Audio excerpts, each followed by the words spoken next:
ముందుగా వీక్షకులందరికీ శ్రావణ శుక్రవార శుభాకాంక్షలు. మనతో పాటు free Vedic astro fame Srikanth Somayajulu గారు ఉన్నారు. వారితో మాట్లాడి సంతానం రిలేటెడ్ ప్రాబ్లమ్స్ కానీ, ఇంకా ఆ సంతానానికి సంబంధించి సప్తాంశ అనేది చూస్తూ ఉంటాము. దాన్ని డీటెయిల్గా విశదీకరించి చెప్తారనమాట ఇవాళ క్లాస్లో. వారితో మాట్లాడి అన్ని విషయాల గురించి తెలుసుకుందాం. నమస్కారం సార్. నమస్తే అమ్మ. దశాంశ గురించి చక్కగా ఒక 3.5 to 4 hours క్లాసెస్ అయితే చెప్పారు. చాలా బాగున్నాయని చెప్పారు. నాకు ఫీడ్బ్యాక్ కూడా చాలా ఇంట్రెస్ట్గా ఉన్నాయని, వ్యూస్ కూడా అయితే చాలా బాగున్నాయి. ఇప్పుడు చాలామంది ఈ రోజుల్లో ఇబ్బంది పడుతుంది సంతానం గురించి. సంతానం రిలేటెడ్ అసలు ఒక జాతకం చూస్తున్నప్పుడు మెయిన్ రాశి చక్రంలో ఏ ఏ విషయాల గురించి ఫోకస్ చేయాలంటారు? దశాంశ అందరూ చూశారు, దానికి కృతజ్ఞతలు. కంటిన్యూయేషన్లో సప్తాంశ చేద్దాం అనుకున్నాం. ఇవాళ సప్తాంశలో రాశి చక్రము, నవాంశ చక్రము, సప్తాంశ చక్రము, శని, బుధ గ్రహములు, రాశి చక్రంలోని నక్షత్రములు, ఇవి ఇంపార్టెంట్. సో రాశి చక్రంలో మనం ఏం చూస్తాము అంటే, రాశి చక్రంలో లగ్నము, పంచమము, పంచమాధిపతి ఏ రాశిలో అయితే ఉన్నాడో ఆ రాశి యొక్క అధిపతి. సో లగ్నము, పంచమము, పంచమాధిపతి ఏ రాశిలో ఉంటే ఆ రాశి యొక్క అధిపతి. దాన్ని పంచమ డిస్పోజిటర్ అని అంటాం మనం మన పరిభాష. మీరు ఇంతవరకు చెప్పారు డిస్పోజిటర్ చాలా ఇంపార్టెంట్ అని. సో డిస్పోజిటర్. సో ఆ పంచమాధిపతి ఏ రాశిలో అయితే ఉన్నాడో ఆ రాశ్యాధిపతి యొక్క నక్షత్రాన్ని పట్టుకోవాలి. డిస్పోజిటర్ 5th లార్డ్ డిస్పోజిటర్ అంటాము. అతని నక్షత్రాన్ని పట్టుకోవాలి, అది ఇంపార్టెంట్. దాంతోపాటు లగ్నము ఏ నక్షత్రములో ఉన్నదో ఆ నక్షత్రం ఇంపార్టెంట్. దాంతోపాటు పంచమంలో ఏదైనా గ్రహం ఉండి ఆ గ్రహము ఏ నక్షత్రంలో ఉందో అది కూడా ఇంపార్టెంట్. పంచమంలో ఏ గ్రహము లేనప్పుడు పంచమం యొక్క స్ఫుట కస్ప్ అంటాము, అందులో ఏ నక్షత్రం పడుతుందో ఆ నక్షత్రం ఇంపార్టెంట్. సో ముఖ్యంగా రాశిలోని చూడవలసినవి ఇవి. కస్ప్ అంటే అందరికీ తెలియకపోవచ్చు, కానీ సుపిచితంగా అంటే దీని గురించి తెలిసిన వాళ్ళందరికీ కస్ప్ తెలుస్తుంది. దాని గురించి కావాలి అంటే కనుక కస్ప్ అని కొట్టుకుని గూగుల్ చేసినా అర్థమవుతుంది అనమాట. సరే చెప్దాం, ఏముంది. కస్ప్ అంటే ఏం లేదు, లగ్నము ఎన్ని డిగ్రీల్లో ఉందో చూసుకుంటే అదే కస్ప్. లగ్నం 10 డిగ్రీల్లో ఉంటే 10 డిగ్రీలు నీ కస్ప్. ప్రతి ఇంట్లోని ప్రతి 12 ఇళ్ళు మనకు ఉంటాయి కదా, లగ్నాత్తు 12 గళ్ళు ఉంటాయి. 12 గళ్ళకి నీ ఒకవేళ 10 డిగ్రీల్లో ఉంటాయి, ప్రతి ఇంట్లో 10వ డిగ్రీ నీ కస్ప్ అవుతుంది. సో 5th హౌస్ కస్ప్ ఏమో 10 డిగ్రీల దగ్గర ఉంటుంది. 20 డిగ్రీల దగ్గర ఉంటాయి 20 అవుతుంది. 22 డిగ్రీలు అయితే 22 డిగ్రీలు అవుతుంది. ఆ 22 డిగ్రీల దగ్గర ఏ నక్షత్రం అయితే ఉందో అది కస్ప్ నక్షత్రం, అది కస్ప్, అది మనం చూసుకోవాలని చెప్పారు, చూసుకోవాలని చెప్తున్నాను.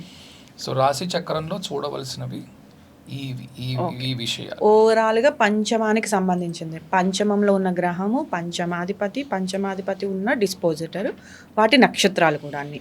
దీంతో పాటు లగ్నము కూడా ఇంపార్టెంట్. లగ్నం కూడా ఇంపార్టెంట్.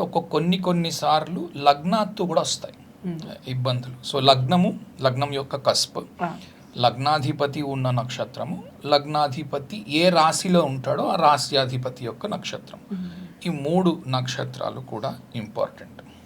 ఇది సమాధానం. ఇప్పుడు అన్నిటి గురించి ఎప్పుడు చెప్పినా మీరు నక్షత్రాల గురించి డిస్కస్ చేస్తారు. ఇప్పుడు కూడా మీరు అన్నిటి డిస్పోజిటర్ నక్షత్రంతో సహా ఎంత ఇంపార్టెంట్ అనే చెప్పారు, కస్ప్ నక్షత్రం కూడా. సో ఇక్కడ నాకు వచ్చిన డౌట్ ఏంటంటే, నక్షత్రాలు అనేవి అంత ఇంపార్టెంట్ అయినప్పుడు సంతానం కోసం కూడా ఈ స్పెసిఫిక్ నక్షత్రాలు ఏమైనా ఇబ్బంది పెడతాయా? సో సాధారణంగా 27 నక్షత్రాలు మంచివే. 27 నక్షత్రాల్లోని ఏదో ఒక చిన్న ప్రాబ్లం ఉండొచ్చు నక్షత్రాలకు సంబంధించినంత వరకు. నక్షత్రాల గురించి మనం మాట్లాడుతున్నప్పుడు ప్రేక్షకులందరికీ చెప్పేది ఏంటంటే, జన్మ నక్షత్రం కాదు ఇది. లగ్నము, లగ్నాధిపతి డిస్పోజిటర్, లేదా పంచమలో ఉన్న నక్షత్రము పంచమాధిపతి లేదా పంచమాధిపతి డిస్పోజిటర్, ఇలా చూసుకోవాలి. నక్షత్రము అనగానే చాలా మంది వారి జన్మ నక్షత్రాన్ని చూసుకొని చంద్రుడు ఉన్న నక్షత్రాన్ని వారి నక్షత్రం అనుకుంటారు, అలా చూసుకుంటున్నారు. అలా కాదు, కొంచెం జ్యోతిషం తెలిసిన వాళ్ళకి తెలుస్తుంది, తెలియని వాళ్ళు తెలుసుకోండి. నా క్లాసులు నేను చాలా చెప్పాను, ఫ్రీ క్లాసులు ఉన్నాయి. మెయిన్ లగ్నం అనేది ఇంపార్టెంట్, లగ్నం ఉన్న నక్షత్రం కూడా ఇంపార్టెంట్. అసలు మామూలుగా ఓవరాల్ పర్సన్గా ఎవరి గురించో తెలుసుకోవాలి అన్నప్పుడు. సో ఏ నక్షత్రాలు ఇబ్బంది పెడుతున్నాయి, ఓకే, మేజర్లీ ఒకటి పుష్యమి. ఓకే. పుష్యమిలోని స్టోరీ ఉంది మనకి. అవును. చంద్రుడు, గురువు, బుధుడి స్టోరీ ఉంటుంది పుష్యమిలో నేర్పించాను. ఒకటి పుష్యమి, 2 విశాఖ. ఓకే. విశాఖ కూడా. అవును. విశాఖలో వినాశాఖ యైతి విశాఖ అంటే శాఖలు లేనిది. ఓకే, మన నుంచి వచ్చేవి కదా మన బ్రాంచెస్ పిల్లలు. అవును. ఓకే, సో శాఖలు లేనిది. ఒక్కొక్కసారి విశాఖలో ఇబ్బంది. దాని తర్వాత ఉత్తరాషాఢ, ధనిష్ట, రేవతి. ఓ, రేవతి కూడా. దాని తర్వాత కొన్ని సందర్భాల్లో భరణి. ఓకే, కొన్ని సందర్భాల్లో పునర్వసు. ఓకే, ఇవన్నీ కూడా పిల్లలు కలగడానికి లేదా కలిగిన తర్వాత బ్రతకకుండా ఉండడానికి వాటికి అనుకూలమైన నక్షత్రాలు కాని వాటిగా చూస్తారు. ఇవి ఎక్కడి నుంచి చూడాలంటే మన లగ్న కస్పులో కానీ, అంటే ఎలా చూస్తామంటే ఉదాహరణకి లగ్న అధిపతి యొక్క రాశ్యాధిపతి ఒక చోట పుష్యమిలో ఉన్నాడు. లగ్నాధిపతి ఏ రాశిలో అయితే ఉన్నాడో ఆ రాశి యొక్క అధిపతి పుష్యమిలో ఉన్నాడు. పంచమాధిపతి ఎక్కడైతే ఉన్నాడో ఆ రాశి యొక్క అధిపతి ఉత్తరాషాఢలో ఉన్నాడు అనుకుందాం ఉదాహరణకు. అలా ఉంటే ఎక్కువ ఛాన్సెస్ ఉన్న ఇన్ఫర్టిలిటీ ప్రాబ్లమ్స్ ఉండడానికి, లేకపోతే పిల్లలు వద్దనుకోవడానికి వాటికి అవకాశాలు ఉన్నాయి. కానీ అక్కడితో మనం ఆగిపోలేము. పూర్తి చార్ట్ చూడవలసి ఉంటుంది. పిల్లల కోసం ఇబ్బంది ఉందా లేదా పిల్లలు కలిగిన తర్వాత ఏమైనా ఇబ్బందులు ఉన్నాయా, పిల్లలు మరో చోటకి ఎక్కడో వెళ్ళిపోతున్నారు, వేరే చోటకి పంపిస్తున్నారు, అలా ఉన్నా కూడా ఇటువంటివి కనిపిస్తాయి. అది ఏమిటి అన్నది మనం పూర్తి విశ్లేషణ చేస్తే గాని చెప్పలేము. అబార్షన్ కూడా ఇలానే చూడాలి కదా సార్? అప్పుడు అబార్షన్స్ సప్తాంశ నుంచి చూడాలి. ఓకే. ఓకే. అబార్షన్స్ మనకి స్ట్రైట్ ఫార్వర్డ్ గా ఎక్కడి నుంచి కనబడవు. ఇబ్బంది ఈ నక్షత్రం నుంచి ఎలాంటి ఇబ్బంది? పూర్తిగా ఇబ్బంది. ఓకే. పిల్లలు లేరు అన్న బాధ ఉండడం, ఎందుకంటే అది బాధ కలిగించే నక్షత్రం. అదే. ఓకే, సో నక్షత్రాల పరంగా ఈ కొద్ది నక్షత్రాలు పూర్తిగా ఇబ్బంది పెట్టేవిగా కనిపిస్తున్నాయి. కానీ స్పెసిఫిక్ ప్రాబ్లమ్స్ ఉన్నాయి. ఫర్ ఎగ్జాంపుల్ కొంతమందికి ఈ ట్యూబ్స్ లోని ప్రాబ్లం ఉంటుంది, ఎగ్ రిలీజ్ ఇష్యూస్. అవి మీరు క్లాసెస్ చెప్పినప్పుడు అశ్విని నుంచి ఆశ్లేష నుంచి వాటి నుంచి ట్యూబ్ కి సంబంధించిన ప్రాబ్లమ్స్ ఉంటాయి. కానీ దాంట్లో కూడా ఫర్టిలిటీ ఇష్యూస్ ఎలాగ చూడాలి అన్నవి మనం జాగ్రత్తగా చూడవలసి ఉంటుంది. నేను కంప్లీట్ క్లాస్ చేశాను సంతానలేమి గురించి ఎలా చూడాలి అని. ఆ క్లాస్ పూర్తిగా వినండి, 2 hours ఎంతో ఉంటుంది. ఎగ్జాంపుల్స్ కూడా చేశాను. freevedicastrology.com అనే వెబ్సైట్కి వెళ్తే కనుక దాంట్లో ఫ్రీ క్లాసెస్ అన్నీ ఉంటాయి. ఒకవేళ ఇంట్రెస్ట్ ఉన్న వాళ్ళు ఉంటే కనుక దాంట్లోకి వెళ్ళి ట్రై చేయండి అనమాట. freevedicastrology.com freevedicastrology.com ఇది వెబ్సైట్ పేరు.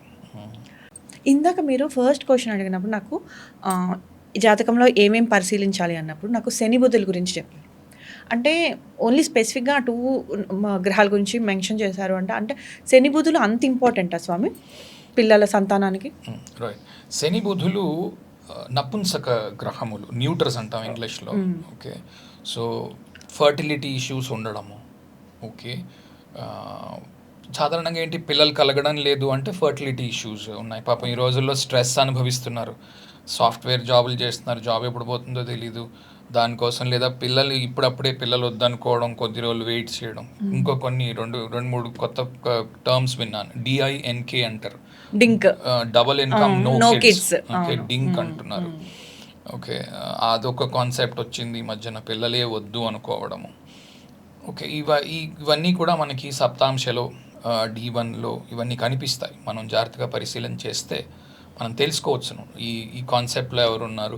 లేదా పాపం కొంతమందికి ప్రయత్నం చేస్తే కూడా రావడం లేదు.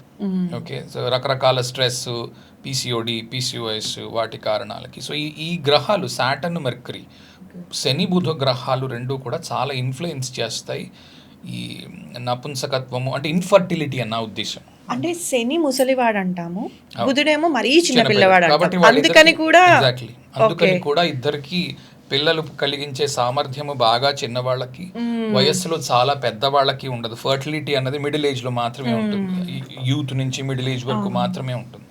సో అందుకని ముసలివారు బాగా చంటి పిల్లాడు కాబట్టి ఆ ఇద్దరిని న్యూట్రల్స్గా తీసుకున్నాం. ఇది నేను క్లాస్లో కూడా 2 సార్లు చెప్పాను. సో ఇది సమాధానము, శని బుధులు ఎందుకు కాదనుకుంటున్నారు పిల్లల్ని అని. ఓకే, సో ఈ కనెక్షన్స్ ఎలా చూస్తాం, శని బుధుల్ని ఎలా చూస్తాం అని అంటే, పంచమంకి శని బుధ సంబంధాలు 2 ఉండడం, ఓకే, ఇది D1లో, D9లో, D7లో. D1 అంటే రాశి చక్రము, నవాంశ చక్రము, సప్తాంశ చక్రము, D7 అంటాము. ఈ మూడిట్లో చూడాలి, మూడింట్లోని కనిపిస్తుంది. దీంతో పాటు రాశితుల్య నవాంశలో కూడా కనిపిస్తుంది. అప్పుడు ఎక్కువగా ఫర్టిలిటీ ఇష్యూస్ ఉండడం వలన పిల్లలు కనలేకపోయిన తల్లిదండ్రులు మనం చూస్తాం, కన్ఫర్మ్ చేసుకోవచ్చు వారి జాతకాలు చూసినప్పుడు. సో ఎలా చూస్తాము అనంటే, పంచమంలో శని రాశి అయి ఉండి బుధుడు ఉండడం, బుధ రాశి అయి ఉండి శని ఉండడం, బుధ శనులు ఇద్దరు కలిసి పంచమంలో ఉండడం, ఇలాగ మనకి దృష్టి కూడా లేదా శని సప్తమంలో ఉన్నాడు, బుధుడు శని పంచమంలో ఉన్నాడు, బుధుడు 11వ ఇంట్లో నుంచి చూస్తున్నాడు, లేదా బుధుడు 5వ ఇంట్లో ఉన్నాడు, శని 11వ ఇంట్లో నుంచి చూస్తున్నాడు. శనికి విశేష దృష్టిలు 2 ఉన్నాయి, 10వ దృష్టి, 3వ దృష్టి. వాటి ద్వారా కూడా చూడడం కూడా మీకు అంటే బుధుడేమో 5వ ఇంట్లో ఉన్నాడు, 8వ ఇంట్లో శని ఉన్నాడు. సో శని 10వ ఇంటిని చూస్తున్నాడు 8వ ఇంటి నుంచి, అది 5వ ఇల్లు అవుతుంది. అలాగా పనికొస్తుంది. 5వ ఇంట్లో బుధుడు ఉన్నాడు, శని 3వ ఇంట్లో ఉన్నాడు, 3 గళ్ళు శని ముందుకు చూస్తాడు, అలాగా పనికొస్తుంది. ఇది జాగ్రత్తగా చూసి D1లో రాశితుల్య నవాంశలో, నవాంశలో, సప్తాంశలో అన్నిట్లోని చూడవలసి ఉంటుంది. చూసిన తర్వాత ఇది పిల్లలు కలగడానికి అసలు ఏ రకంగానూ ముందుకెళ్ళడం లేదు అని చెప్పి మనం నిర్ధారణ చేయవలసి ఉంటుంది. దీంట్లో కూడా మీకు నక్షత్రాలు, D1లో నక్షత్రాలు అవి చూసిన తర్వాత చేయవలసి ఉంటుంది. రవి, సంక్రమణ దోషాలు పట్టిన రవి, అవి కూడా మాట్లాడవచ్చు. ఇందాక నేను అబార్షన్ గురించి అడిగినప్పుడు సప్తాంశ నుంచే మెయిన్ చూడాలి అని చెప్పారు. ఇప్పుడు కూడా మీరు ఇందాక క్వశ్చన్ దానిలో కూడా సప్తాంశ రిలేటెడ్ చెప్పారు. అంటే పిల్లల సంతానం గురించి చూస్తున్నప్పుడు సప్తాంశని ఎందుకు అంత ఇంపార్టెంట్గా చూడాలంటే? రైట్, మనం పెళ్ళికి ఏం చూస్తున్నాం? నవాంశ. మరి నిజానికి పెళ్ళి ఎక్కడి నుంచి రావాలి? 7వ ఇంటి నుంచి రావాలి. అవును, సప్తాంశ నుంచి కూడా చూడాలి, కానీ మనం నవాంశ చూస్తున్నాం. పిల్లలకేమో 5th హౌస్ అని చెప్పుకుంటున్నాం, పిల్లలకి అలాగే 5వ ఇల్లు అనుకుంటున్నాం. యాక్చువల్గా ఈ డివిజనల్ చార్ట్స్ ఏవైతే ఉన్నాయో, వర్గ చక్రాలు అంటున్నామో, ఈ వర్గ చక్రము 11వ అంశలో పనిచేస్తుంది. అంటే 9వ ఇంటి నుంచి 11వ ఇల్లు 7వ ఇల్లు అయింది. ఓకే, సో పెళ్లి కోసం మనం నవాంశం చూస్తున్నాం. సప్తాంశని చూడడం వల్ల సప్తమం నుంచి 11వ ఇల్లు అయిన 5వ ఇల్లు వస్తుంది. 11వ ఇల్లు ఇవ్వడం అన్నమాట, లాభము అంటాం కదా. ఒక చోట నుంచి ఏం లాభం పొందుతున్నాం. సో 9వ ఇంటి నుంచి వచ్చే లాభం 7వ ఇంట్లో ఉంది, అలాగే 7వ ఇంట్లోంచి వచ్చే లాభం 5వ ఇంట్లో ఉంది. అందుకు సప్తాంశ కోసం పిల్లల్ని చూస్తున్నాం. ఇవి కొన్ని చార్ట్స్కి మాత్రమే ఇలాగా అప్లికబుల్. పరాశరుడు క్లియర్గా బృహత్పరాశర హోరాశాస్త్రంలో ఆయన ఇచ్చాడు, మనం ఆయన్ని ఫాలో అవుతున్నాం కాబట్టి క్వశ్చన్కి ఆన్సర్ అయితే మాత్రం సప్తాంశ ఎందుకు చూస్తున్నాము అని అంటే పిల్లల కోసం 7 నుంచి 11వ ఇంట్లో 5వ ఇల్లు ఉంది కాబట్టి సప్తాంశ డివిజనల్ చార్ట్ అవుతుంది పిల్లల కోసం. ఇది పర్సనల్గా ఉండేది, ఇప్పుడు క్లారిటీ వచ్చింది. Okay, good. ఇంకొకటి సార్, మెయిన్ ఎక్కువగా లేడీస్లో వింటుంటాం PCOS, PCODs, ఇన్ఫెర్టిలిటీ ప్రాబ్లమ్స్. అవి అసలు ఎక్కడి నుండి చూస్తాం sir? Okay, PCOD, PCOS, infertility, ఈ ప్రాబ్లమ్స్కి కొన్ని స్పెసిఫిక్ నక్షత్రాలు ఉన్నాయి. ఓకే, D1లో ఫర్ ఎగ్జాంపుల్ నడుస్తున్న దశ, ఇప్పుడు మీకు ఏదో ఒక దశ నడుస్తుంది. ఈ క్వశ్చన్ నేను ఎందుకు అడిగానంటే, ఎక్కువ మీరు చెప్పేది క్షేత్రం కంటే బీజం ఇంపార్టెంట్, సంతానం కోసం అన్నప్పుడు మగవారి జాతకమే చాలా ఇంపార్టెంట్ అని చెప్తారు. కానీ ఆడవాళ్ళల్లో ఈ ప్రాబ్లమ్స్ మెయిన్ ఇప్పుడు ఈ రోజుల్లో అయితే వీటి వల్లే అసలు రాకపోవడం అనేది చాలా వరకు ఉంటుంది. ఎగ్జాక్ట్లీ. సో మరి ఇది కూడా అంతే ఇంపార్టెంట్ కదా, అందుకని అడుగుతున్నాను. రైట్, ఇది ఆన్సర్ చేసాక మీ క్వశ్చన్కి వస్తాను. బీజం క్షేత్రానికి ఈ PCOD రావడానికి కావాల్సిన నక్షత్రాలు ఏమున్నాయి అంటే, నడుస్తున్న దశ ఏ దశ ఇందులో ఉందో చూడండి, ఏ నక్షత్రంలో ఉందో. ఫర్ ఎగ్జాంపుల్ గురు మహర్దశ నడుస్తుంది, గురువు స్వక్షేత్రంలో ఉన్నాడని సంకల్ గుర్తుకోవడం కాదు. గురువు ఫర్ ఎగ్జాంపుల్ పూర్వాషాఢలో ఉన్నాడు, ఎక్కువ ఛాన్సెస్ ఉన్నాయి ఆ టైంలో. పూర్వాషాఢ కూడా, ఓకే, ఉత్తరాషాఢ, పూర్వాషాఢలో ఉత్తరాషాఢలో రెండిట్లోని, ఎందుకంటే వాటర్ ఉంది పూర్వాషాఢలో.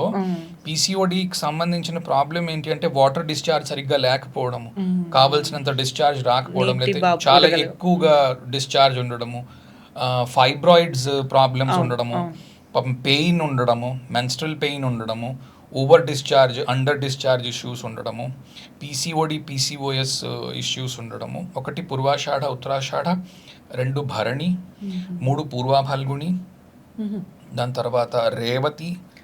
ఓకే, అఫ్లిక్షన్స్ ఉండడం. Okay, for example 10th lord అయ్యి గురువు పూర్వాషాఢలో ఉన్నాడు, ఆ దశ నడుస్తోంది. ఓకే, అప్పుడు డెఫినెట్గా ఇష్యూస్ ఉన్నాయి. దీన్ని కన్ఫర్మ్ చేసుకోవాలి సప్తాంశలో. 90% ఛాన్సెస్ ఉన్నాయి అలా పీసీఓడి రావడానికి, పీసీఓఎస్ రావడానికి, ఫర్టిలిటీ ఇష్యూస్ రావడానికి. మీకు D1 చూస్తున్నప్పుడు 10వ ఇల్లు కనెక్షన్స్లో లేడీస్కి మెయిన్గా. ఎందుకు 10వ ఇల్లు అని అంటే 5వ ఇంటి నుంచి 6వ ఇంట్లో ఉంటుంది 10వ ఇల్లు. 5వ ఇల్లు పిల్లలు, 6వ ఇల్లు పిల్లలు లేకుండా ఉండడం. 5వ ఇంటి నుంచి 6 గళ్ళు లెక్క పెట్టండి. భావోద్భవం టైపు దాని నుంచి వచ్చే 6వ ఇల్లు చూసుకుంటాం. మేల్స్కి అయితే మనము 6th హౌస్ చూస్తాము ఒకవేళ ఫర్టిలిటీ ఇష్యూస్ కోసము. ఫీమేల్స్కి 10th హౌస్ చూస్తాం. ఇది సంజయ్ రత్ గారు ఇచ్చిన రూల్ చాలా బ్రహ్మాండంగా పనిచేస్తుంది వాళ్ళకి కూడా. చార్ట్ చూస్తున్నప్పుడు ఖచ్చితంగా 10th హౌస్లోకి సంబంధించిన ప్రాబ్లమ్స్ ఉంటాయి. 10th లార్డ్ అయి ఉన్నాడు 5th హౌస్లో, 5th లార్డ్ అయి 10th హౌస్లో ఉన్నాడు, 5th లార్డ్ 8th లార్డ్ కలిసి 10th హౌస్లో ఉన్నారు. ఇది D1లోని పనిచేస్తుంది, D7లోని పనిచేస్తుంది. సో అల్టిమేట్లీ పీసీఓడి ఎలా కన్ఫర్మ్ చేస్తాం?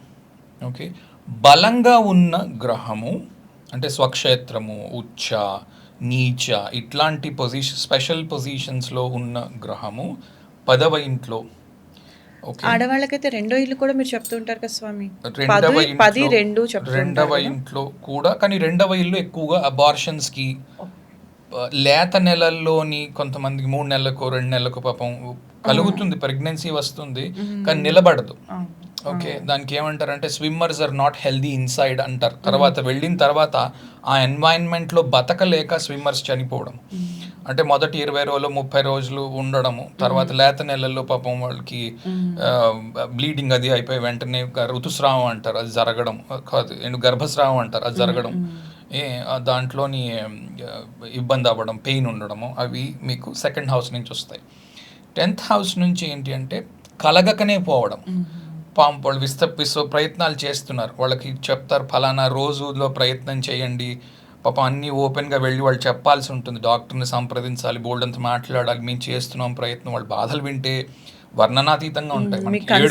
కన్సల్టేషన్లో వాళ్ళు పడే బాధ మాకు అన్నీ ఉన్నాయండి, అన్నీ ఉన్నాయి, మేము ఏం చేయడానికైనా రెడీగా ఉన్నాం, డబ్బులు కూడా ఖర్చు పెడుతున్నాం, కానీ ప్రెగ్నెన్సీ రావట్లేదు, పోనీ ఏమైనా చూపిద్దామంటే ఒక్కోసారి అన్నీ నార్మల్గా ఉన్నాయని వస్తాయి రిపోర్ట్స్లో. వాటిల్లో ఐడెంటిఫై అయిపోతే పర్వాలేదు, ప్రాబ్లం అవును అవనప్పుడే మనసుకి అలజడిగా ఉంటుంది కదా, అవనప్పుడే ఐడెంటిఫై అయితే సొల్యూషన్ ఏదో ఒకటన్నా దొరుకుతుందేమో అన్న.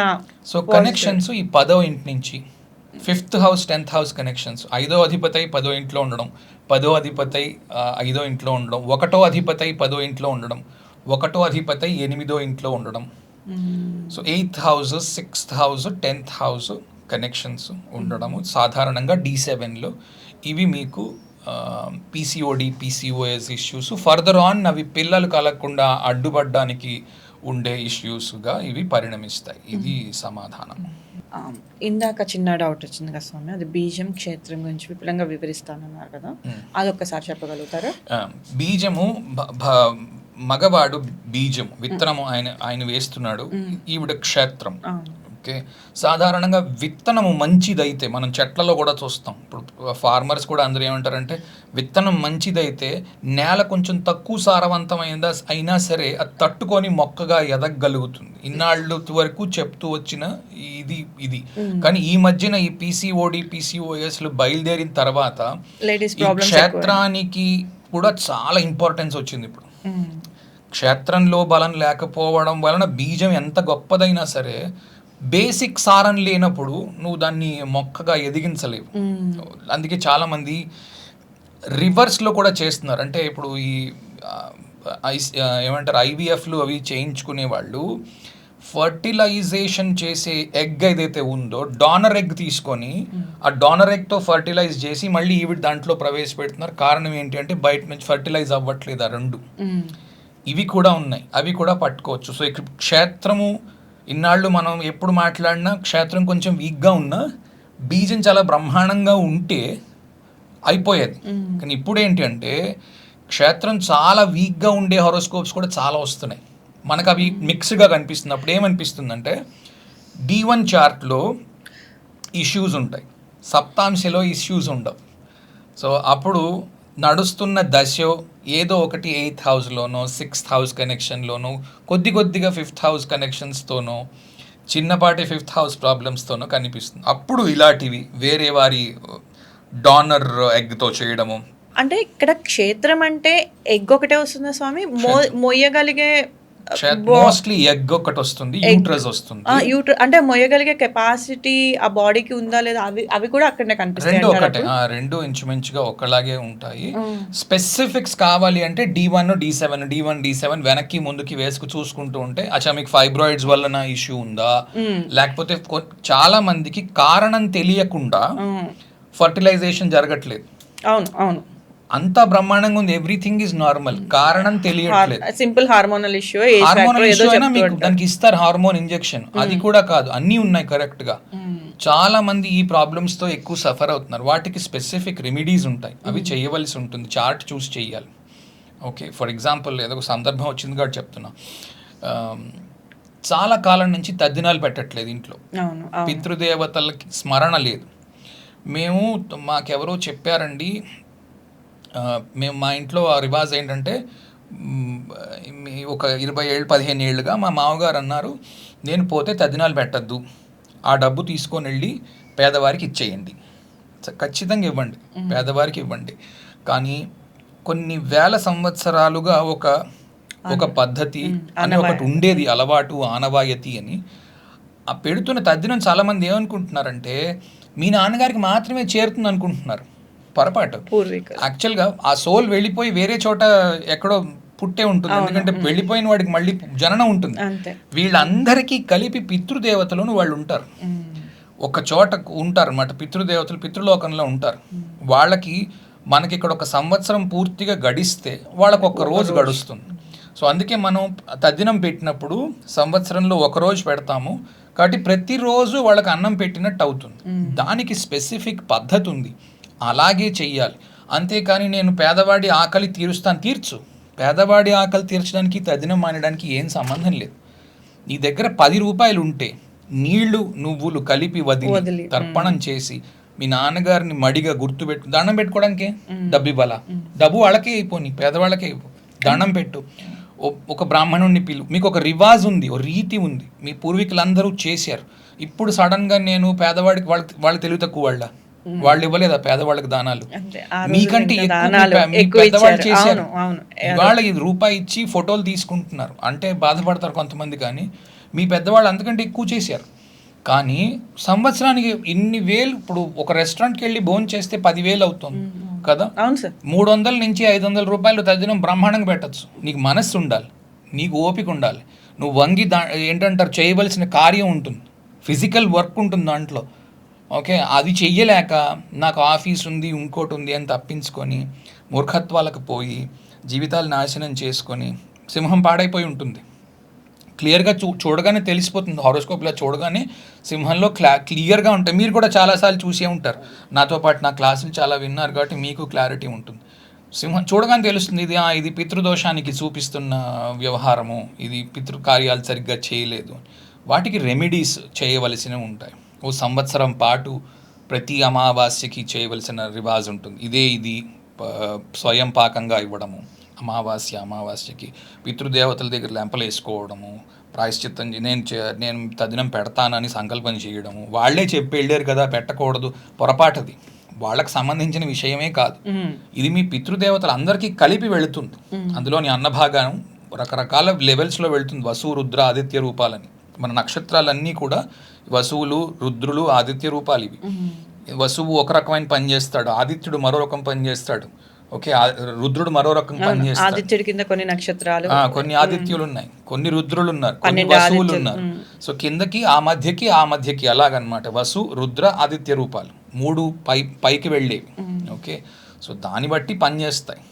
చాలా చక్కగా వివరించారు సార్. టాపిక్ అంటే మన టాపిక్కి రిలేటెడ్ కాకపోయినా అది మాత్రం, ఎందుకంటే చాలామంది ఫారిన్ కంట్రీ వెళ్ళిపోయాము, ఇండియాలో చేస్తేనే భరతఖండం మీద చేస్తేనే దానికి విలువ ఉంటుందని చాలామంది కొంతమంది వీటిలో చెప్తూ ఉంటారు కదా, అది పట్టుకుని మేము ఇక్కడ లేం కదా చేయాల్సిన అవసరం లేదు అనుకుంటూ ఉంటారు కదా.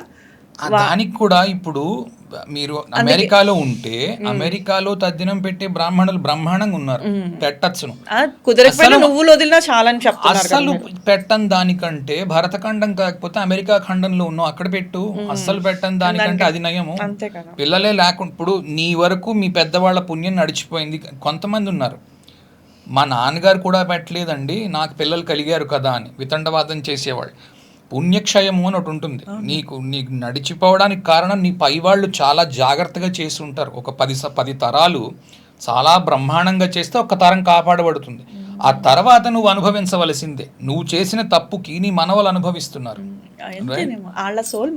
మళ్ళీ రిక్రియేట్ అయ్యి వెనక్కి వస్తుంది. ఇది మూఢనమ్మకము పోని మూఢనమ్మకమే అనుకో. దండం పెట్టడం వల్ల నీకు ఏమిటి నష్టం? ఇన్ని చేస్తున్నావు కదా. ఈ ప్రపంచం ఎలా నడుస్తుందో నీకు క్లారిటీ లేదు కదా. ఎలా పుడుతున్నాము అనడానికి, అండంగా విడుదలైన మనం ఎలా పుడుతున్నాం అనడానికి క్లారిటీ లేదు నీకు. అలా ఉంటే ప్రతి హారోస్కోప్లోని నువ్వు తద్దినం పెట్టట్లేదన్న విషయం ఎలా తెలుస్తుంది? నా పాయింట్ అది. Okay, I'm as scientific as you are, అలాగే అనుకుందాం, మూఢనమ్మకమే అనుకుందాం.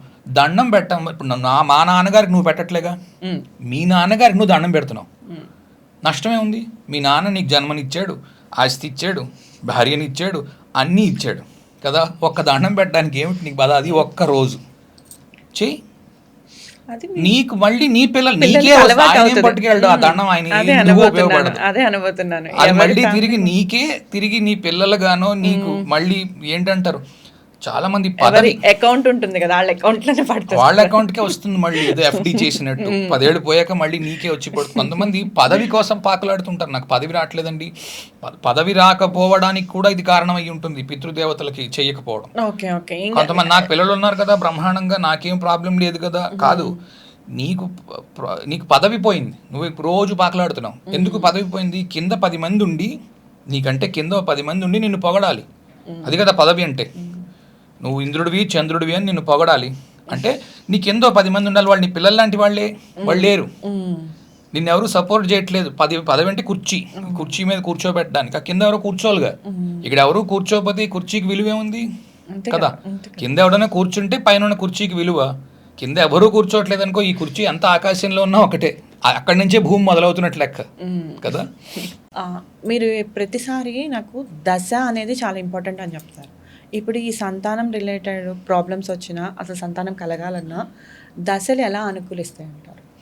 దశలు ఇద్దరికి 2 రకాలుగా చూస్తాం, ఆడవాళ్ళకి మగవాళ్ళకి విడివిడిగా చూస్తాము. దశలు చూస్తున్నప్పుడు ఏంటి అంటే చాలా పెద్ద టాపిక్ ఇది, క్లుప్తంగా ఇప్పటికి చూద్దాము. యాక్చువల్గా 1-2 వారాలు చేస్తే కానీ లాస్ట్ మనం దశాంశ ఎలా చేసాము చెప్తే కానీ చాలా విషయాలు క్లారిటీ రావు. సో దశ ఎందుకు ఇంపార్టెంట్ అంటే సప్తాంశలో మనం చూస్తున్నప్పుడు దశ చాలా ఇంపార్టెంట్. దశ అంతర్దశ, దీంట్లో నుంచే మీకు పిల్లలు క్రియేట్ అవుతారు. అబార్షన్స్ ఉన్నాయా, పిల్లలు సరిగ్గా పుడుతున్నారా, ఈ క్లారిటీస్ మీకు అక్కడి నుంచి వస్తాయి.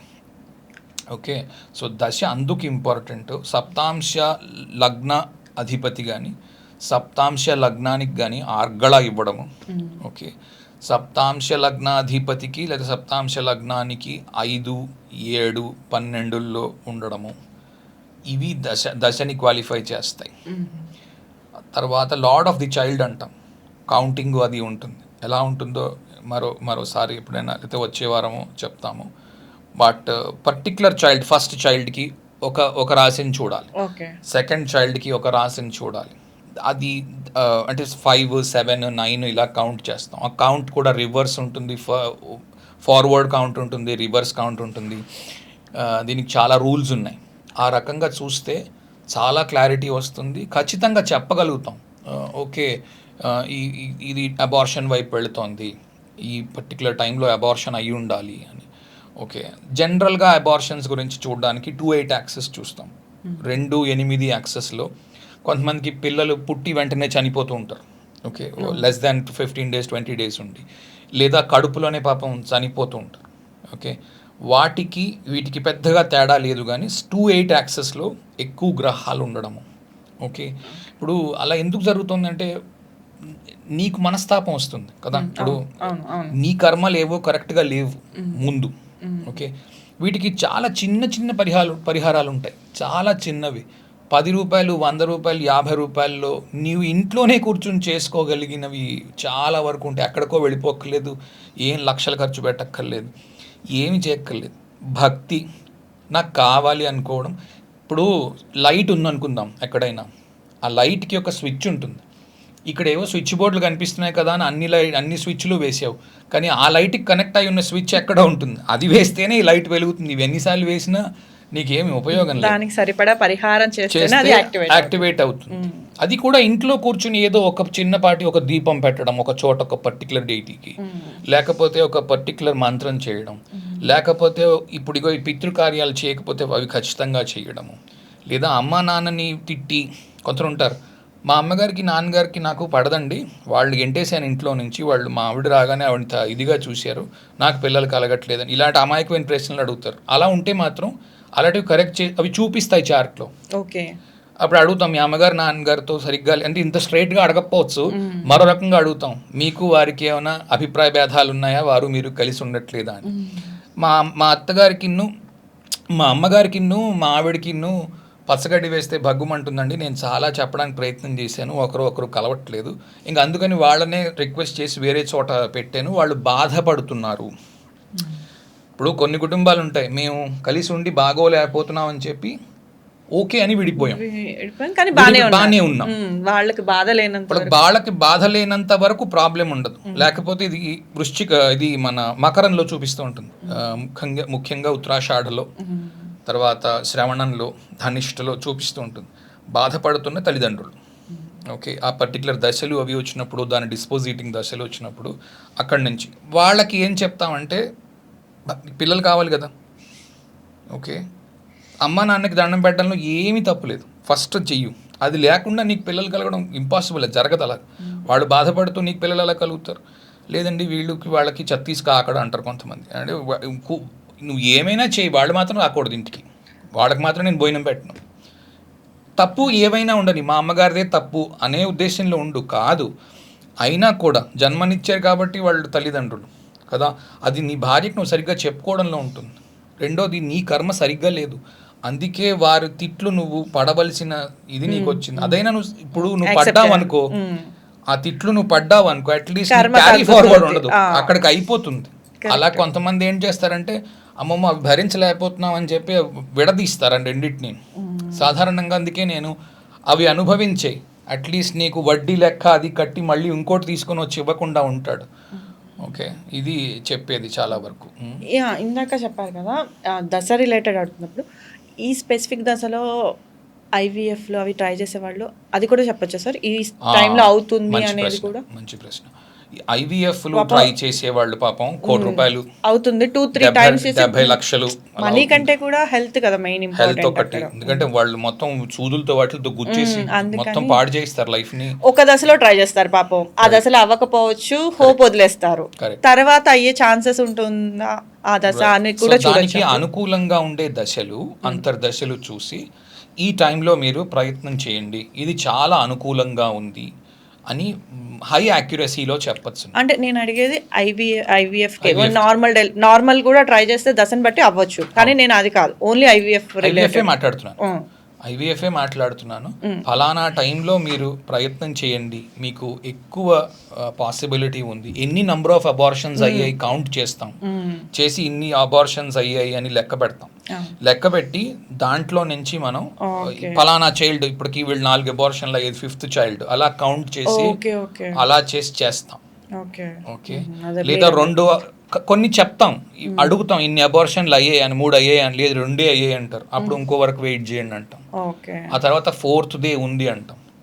ఒక్కోసారి కర్మ ఎలా ఉంటుంది అంటే, డబ్బు పోవాలి అనుకోండి, ఓకే, 3 సార్లు నువ్వు చేస్తే తప్ప కాదనుకో, నీకు 3rd టైం కూడా ఫెయిల్యూర్, ఆ తర్వాత నీకు ఉంది, నువ్వు చేస్తావా అని అడగచ్చు. చాలామంది పాపం ప్రయత్నం చేస్తారు, 70 లక్షలు పోయినా పర్వాలేదు, ఇంకో 70కి. కొందరికి అస్సలు అవకాశం ఉండదు. ఓకే, దానికి అడాప్షన్కి వెళ్ళమండం కానీ మరోటి చేయమండం కానీ కూడా సజెస్ట్ చేస్తాం. అంతే మనం కదా. ఇవన్నీ మాట్లాడొచ్చు. అంతే చెప్పాలి కదా, లేకపోతే అక్కడికన్నా మైండ్ సెటప్ చేసుకుంటారు కాబట్టి. అవును, కొందరికి ఏంటంటే ప్రయత్నం చేయకండి, అడాప్షన్కే వెళ్ళండి అని కూడా అంటే చెప్పొచ్చు. అప్పుడు మనకి వాళ్ళకి డబ్బులు పోగొట్టుకునే యోగం లేదు అనుకోవచ్చు కదా, అప్పుడు మనం మన దగ్గరికి వచ్చి ప్రయత్నం చేయొద్దు అని మనం చెప్తున్నామంటే అవును, అంతే అంతే కదా. అంతే. ప్రయత్నం చేయొద్దు అని, మీకు ఫర్టిలిటీ ఇష్యూస్ తీరవు అని మీరు అడాప్షన్కి వెళ్ళండి అని చెప్తే సొల్యూషన్ డైరెక్ట్ వచ్చిందంటే solution డబ్బులు direct వేస్ట్ డబ్బు అవ్వకుండా, వేస్ట్ అవ్వలేదు, రాంగ్ డాక్టర్స్ కి హాస్పిటల్ చుట్టూ తిరగకుండా, తిరగక్కర్లేకుండా. టైము డబ్బులు రెండు వేస్ట్ అవ్వకుండా ఉంటాయి అప్పుడు. ఇవన్నీ మనము విస్తారంగా ఒక్కొక్క ఎపిసోడ్లో మాట్లాడచ్చు. ఎవరికి అబార్షన్స్, ఎవరికి అడాప్షన్, అంటే మనకి బ్లాక్ బోర్డు ఏం లేదు కాబట్టి నేను అంత విస్తారంగా చెప్పలేను. కానీ నాకు తట్టినవి అప్పటికప్పుడు మీరు అడగగానే తట్టినవి నేను ఒకటి రెండు విషయాలు చెప్తాను. మిగిలిన నా క్లాసుల్లో ఎలాగో చాలాసార్లు చెప్పాను నేను. ఇవాళ అడిగిన క్వశ్చన్స్ వరకు అయితే చాలా క్లియర్గా ఇచ్చారు. నాకు కూడా కొంచెం క్లారిటీ, కొన్ని డౌట్స్ అయితే ఆటోమేటిక్గా క్లియర్ అయినాయి స్వామి. ధన్యవాదాలు. ధన్యవాదాలు. ఇందాక పితృకార్యాలు చేయట్లేదు, వాటి పితృ తర్పణాలు ఇవ్వాలి అన్నప్పుడు సింహం పాడై ఉంటుంది, దాన్ని బట్టి డైరెక్ట్ చెప్పేయచ్చు మనం అన్నాం కదా సార్. అసలు ఆ సింహం అనేది పాడైంది అని ఎలా చెప్తాం? ఆ సింహం అనేది ఎంత ఇంపార్టెంట్ అంటే పితృకార్యాలకి ఇంపార్టెంట్, అది పిల్లలకి కూడా చాలా ఇంపార్టెంట్ సింహం. అంటే సింహము అనేది గద్దెని ఇస్తుంది అంటాము, పిల్లలు పుట్టిన తర్వాతే దానిలో ఉండే నక్షత్రాలన్నీ కూడా కారకత్వాలు అలానే ఉంటుంది. పిల్లలు పుట్టిన తర్వాతే దానికి ఆ యోగమైన వచ్చేది అంటాం.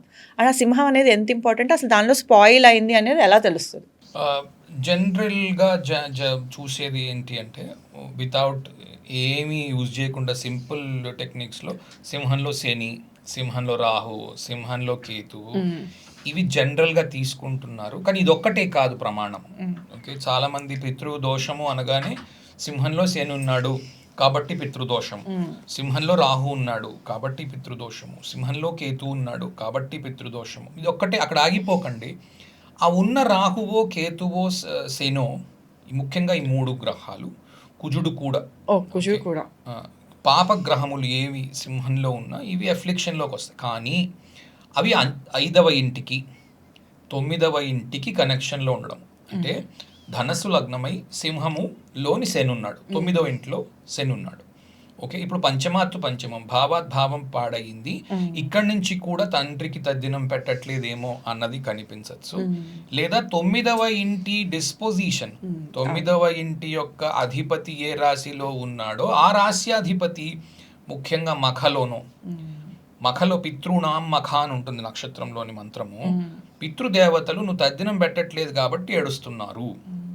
ఓకే ఓకే, ఇట్లాంటివి మనము అడగవచ్చు, అడిగి అక్కడి నుంచి క్లారిటీ తెచ్చుకోవచ్చును. సో జనరిక్ సెన్స్లో చెప్పాలంటే శని, కేతు, రాహు, కుజ గ్రహములు సింహంలో ఉండి 5వ 9వ ఇంటి కారకత్వాలకి కనెక్ట్ అయి ఉన్నప్పుడు, పంచమంలో ఉండడం కానీ, పంచమాధిపతి డిస్పోజిషన్ అవ్వడం కానీ, పంచమాధిపతి సింహంలో ఉండడం కానీ, అలాగే 9వ ఇంట్లో ఉండడం కానీ, 9వ ఇంటి అధిపతి ఉండడం కానీ, 9వ ఇంటి అధిపతి ఏ రాశిలో ఉన్నాడో ఆ రాశి అధిపతి ఇక్కడ ఉండడం కానీ, వాటిల్లో. ఇప్పుడు నాకు మీరు ధనస్సు అన్నారు కాబట్టి నాకు ఒక డౌట్ వచ్చింది. ధనస్సు లగ్నమే మీరు అన్నదే తీసుకోండి, పాపగ్రహాలు అని వాడారు కాబట్టి నేను ఇది అడుగుతున్నాను. ధనస్సు లగ్నానికి 9వ అధిపతి రవి. ఫర్ ఎగ్జాంపుల్ రవే మగలో ఉన్నారనుకోండి, పాపగ్రహం అవుతున్నారు. 9వ అధిపతి డిస్పోజిటర్ కూడా ఆయనే, 9వ అధిపతి డిస్పోజిటర్ ఆయనే అక్కడ ఉన్నారు. అప్పుడు అది అంటే భావాన్ని పాడు చేస్తుంది అనుకోవాలా, లేదు అంటే మంచి చేస్తుంది అనుకోవాలా? ఓకే, సింహంలో మఖలో ఉన్నాడు అనుకుందాం కదా. రవి అవును సార్.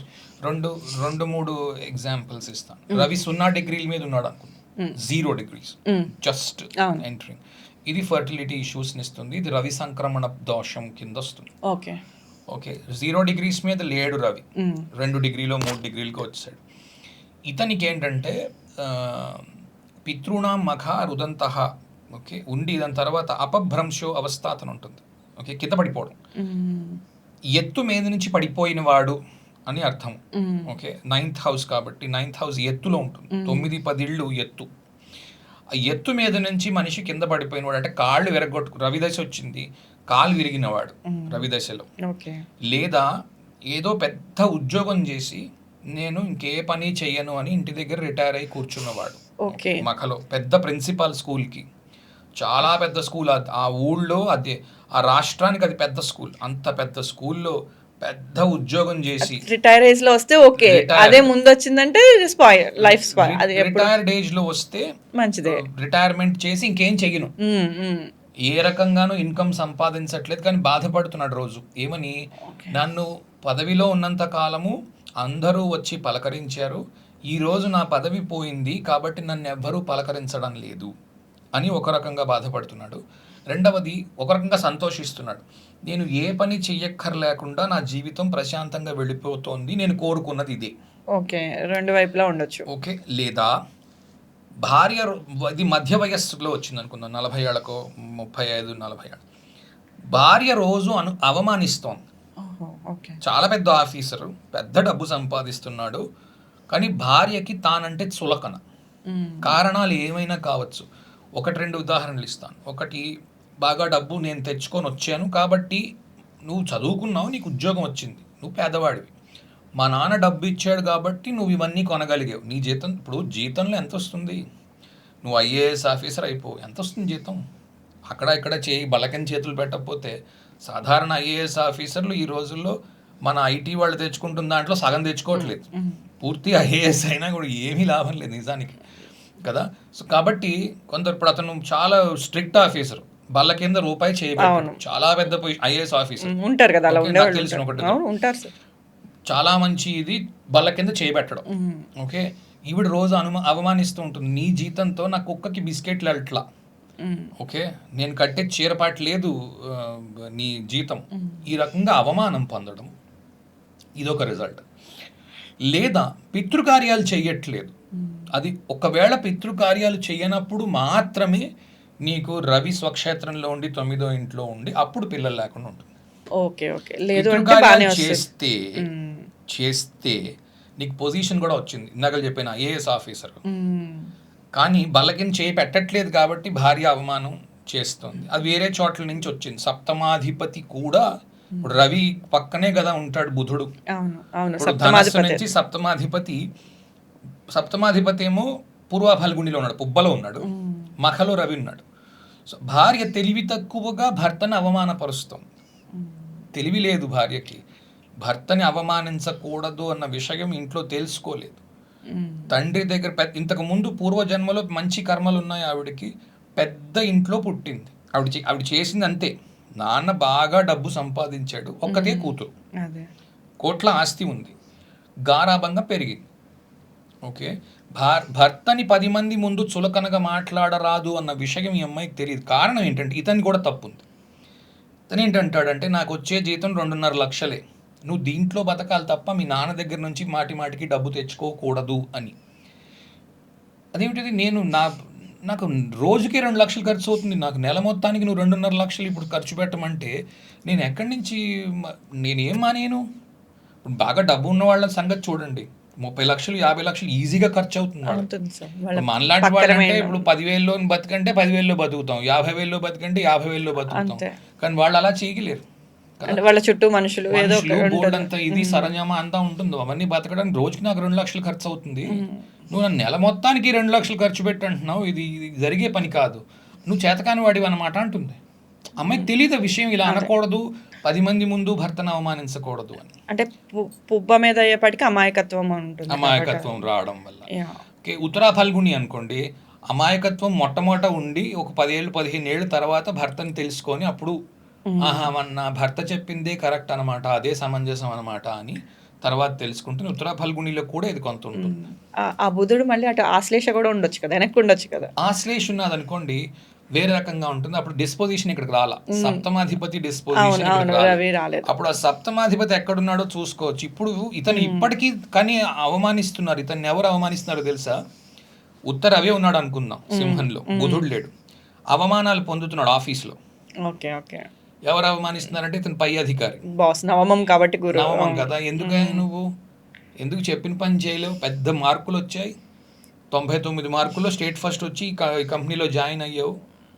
నేను ఆ క్వశ్చన్ ఎందుకు అడిగానంటే, గురుగారు రవే అయ్యాడు, డిస్పోజిటర్ రవే అతను కాబట్టి నవమాధిపతి కదా, హౌస్ ని స్పాయిల్ చేస్తారా? నవమం కాబట్టి మంచిది ఇస్తారా? లేదు, చెప్పిన దాంట్లో 99% తో స్టేట్ ఫస్ట్ IAS అయ్యి అతను ఉద్యోగం వచ్చింది అంటే బాగుపరిచాడా లేదా, కానీ అదే సమయంలో తిట్లు కూడా తింటున్నాడు పై అధికారి చేత. ఏం మనిషివా నువ్వు, ఈ మాత్రం నీకు కామన్ సెన్స్ లేదు, నీకు అసలు ర్యాంక్ ఎలా వచ్చింది, 99.99% ఎలా వచ్చింది అంటాడు. ఓకే. మగ కదా, అది ఇవ్వాలి కదా, కుర్చీ ఇస్తారంటాం కదా, కుర్చీ మగ వచ్చింది, మీద ఉందంటే మాత్రం కుర్చీ ఖచ్చితంగా వచ్చింది, ఉంటుంది అంటాం. కుర్చీతో పాటు అవమానం అవమానం కూడా కూడా. వచ్చింది. అది రెండు ఎంతో వచ్చింది. పర్సెంట్ ఉంటుంది అంటారు ఎంతో డెఫినెట్ గా. percent ఉంటుంది, ఎంతో కొంత ఉంటుంది. అది ఎవరికి ఉండదు అంటే కొంతమంది ఉంటారు డైలీ పితృతర్పణం ఇస్తారు. ఓకే. రోజు తన పైవాడు లేకపోతే మంచి గ్రాండ్ ఫాదర్ ఉన్నాడు, రోజు అతన్ని దగ్గర ఆశీర్వాదం తీసుకొని బయలుదేరుతాడు, ఇంటి పెద్ద ఆయన కాబట్టి. ఇవి చాలా రేర్, ఇప్పుడు బాగా తగ్గిపోతున్నాయి ఇవి. అవును, ఇవి సంవత్సరానికి ఒకసారి పెట్టడమే, సంవత్సరానికి ఒకసారి పెట్టడమే కష్టంగా ఉంది.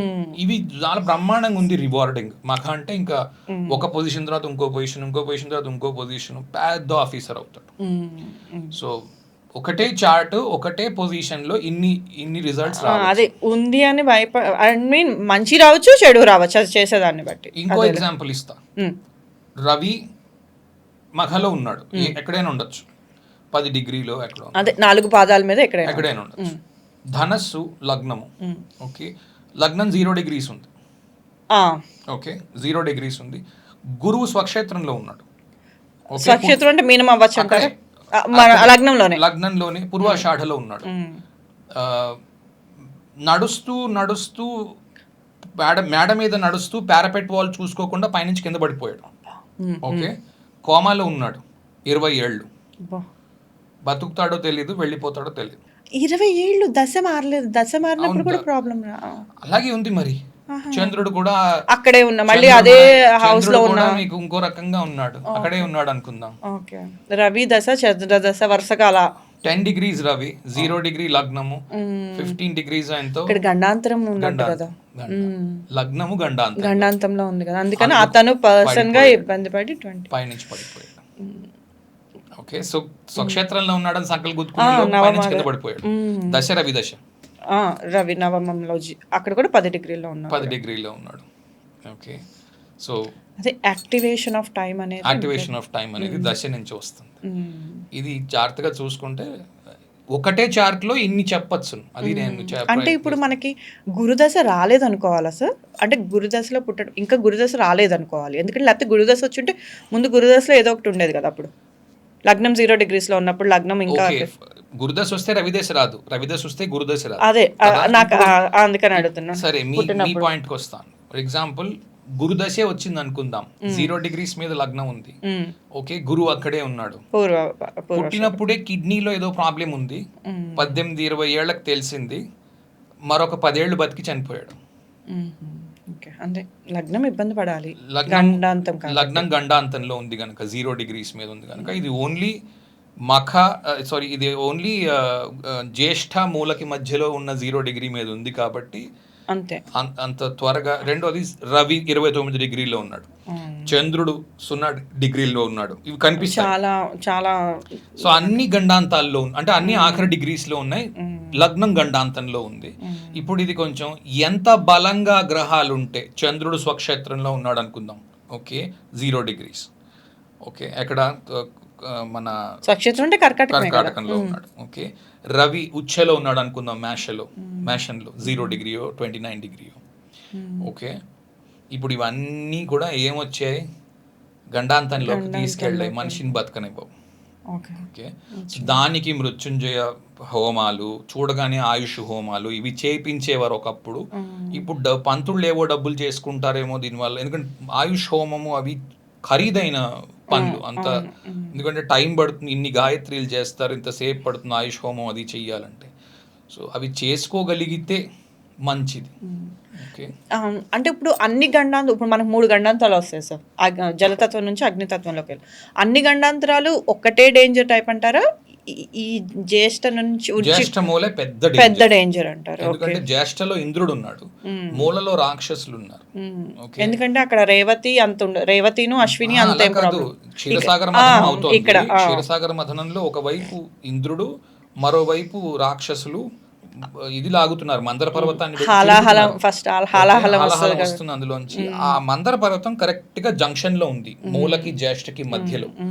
సో అందుకు లగ్నం అక్కడ పడ్డప్పుడు ఆ 0 డిగ్రీ మీద కానీ ఇటు 29 డిగ్రీస్ మీద కానీ లగ్నం ఉంటే మాత్రం చాలా ఏ danger లో గ్రహం ఉంది. ఉన్నా కూడా ఆ గ్రహం గ్రహానికి ఉంటే తగ్గట్టు, పర్వాలేదు. అదే ఆ గ్రహానికి తగ్గట్టు దశ వచ్చినప్పుడు. ఆ గ్రహానికి తగ్గట్టు దశ వచ్చినప్పుడు ఏమైనా లాసెస్ ఉండొచ్చు. కొంతమందికి లాసులు ఉంటాయి, డబ్బులు పోగొట్టుకోవడం, భార్యను పోగొట్టుకోవడం, సంథింగ్ లాస్ చూపిస్తుంది ఒక్కోసారి లగ్నం ఉంటే గ్రహం ఉంటే. లగ్నం అక్కడే ఉంటే మాత్రం మీరు ఇందా జనరలీ చెప్పినప్పుడు, ఇలాంటి డేంజర్స్ ఏమైనా సడన్ గా 18 ఏళ్ల వరకు ఆడుతూ పాడుతున్న పిల్లడు సడన్ గా మీకు పుట్టుక నుంచే ఒక కిడ్నీ లేదు అన్న విషయం తెలుసుకున్నాడు పిల్లడు. పుట్టుక నుంచే కిడ్నీ ఎదగలేదు, ఇంతే ఉండిపోయింది. ఓకే, చిన్న శనగ గింజ అంతా అదే తెలుసుకున్నాడు. ఆ మీకు తర్వాత కన్సల్టేషన్స్ వస్తాయి కాబట్టి మీకు ఎగ్జాంపుల్స్ చాలా నోటెడ్ ఉంది. అది information ఉంటుంది. అది టక్కున అందుకని చెప్పగలను. సో అది ఎందుకు పూర్వాషాఢలో కిడ్నీ, పూర్వాషాఢలోని కిడ్నీస్ ఉన్నాయి శుక్రుడు కిడ్నీకి కారకం అంటారు కదా. కారకత్వం కాబట్టి పూర్వాషాఢలో కిడ్నీస్ ఉన్నాయి. భరణి కనిపిస్తుంది, పూర్వా ఫల్గుని కనిపిస్తుంది, ఇవి పట్టుకొని ఇది కిడ్నీ ప్రాబ్లం అని చెప్పొచ్చు. ఓకే, ఇది సమాధానం. ధన్యవాదాలు గురువు గారు, చాలా నమస్తే, ఇంట్రెస్ట్గా thank you. ఉన్నాయి. అడిగిన క్వశ్చన్స్ అన్నిటికీ కూడా చాలా విపులంగా వివరించారు, అంటే ఎగ్జాంపుల్స్తో వివరించారు కదా, చాలా ఇంట్రెస్ట్గా ఉంది. Okay, thank you.